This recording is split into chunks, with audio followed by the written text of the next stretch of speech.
Well, an awesome man is about to take off for a 4-week vacation, during which he's going to ride 22,500 miles on his motorcycle. Sounds amazing. Look at this map on your screen right now. The route crosses about every state in the lower 48, and it's going to require an average 800 miles of riding a day. Why would you do that? Well, to set a world record for one.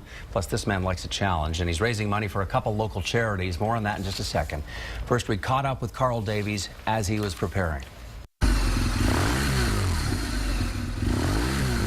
It's not a Harley, but it's louder than the standard BMW. The problem with the 22,500 miles and the 28 days I had to do an average of nearly 800 miles a day. What we have here is an extended range fuel tank on this side, which carries an extra 2.5 gallons, and the same on the other side.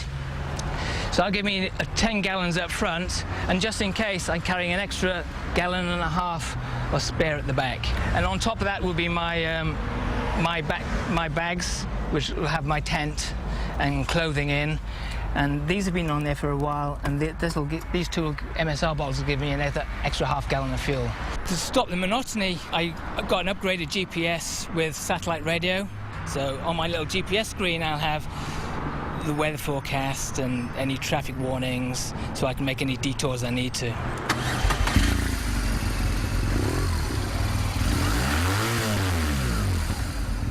Every 15 minutes, it'll send my GPS location to an interactive website, so that anybody interested can actually just follow my trip. I'm going to stay off alcohol for a whole month, which is pretty hard, and caffeine, because I too need to just keep going for at least 3 hours at a time. So I got a hydration pack, salt tabs, and all that sort of stuff.